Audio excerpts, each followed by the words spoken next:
Outside of Boston, in Rockland, Massachusetts, 60-year-old Ellen Clements is having fun working on her favorite hobby, creating scrapbooks. Well, actually, it's something that I enjoy because it's something I do with my daughter. Ellen enjoys doing simple things, but there was a time when even minor efforts like these would create major problems for her. That's because Ellen has psoriasis, a condition that often results in red, scaly patches that appear on the skin.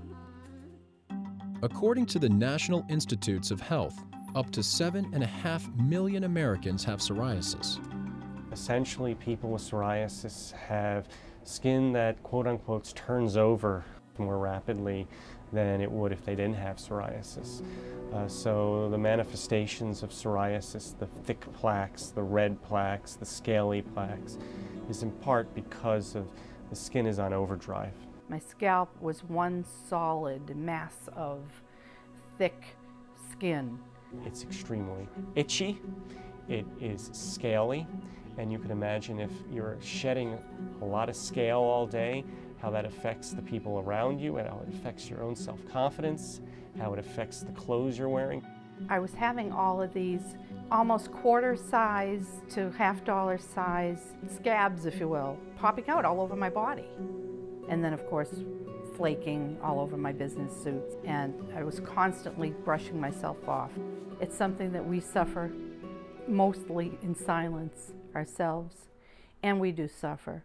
But there is hope for patients in a variety of proven treatment therapies. There's one tiny little plaque that, hardly anyone sees. That'll be okay too.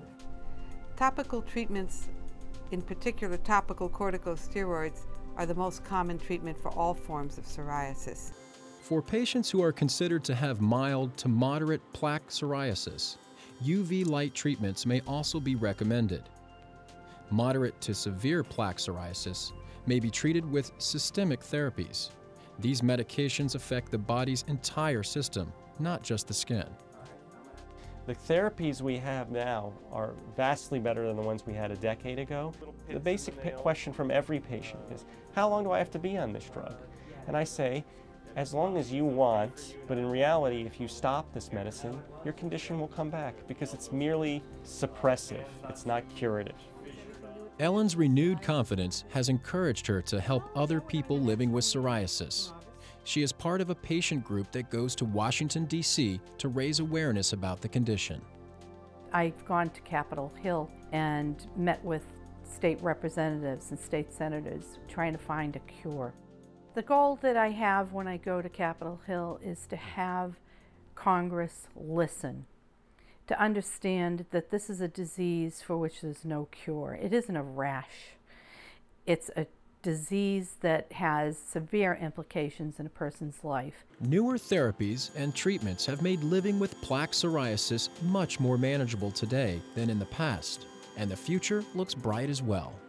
I'm able to get out and do things. I went on vacation last month and walked around the city that I was a tourist in and didn't feel self-conscious. It was a great feeling.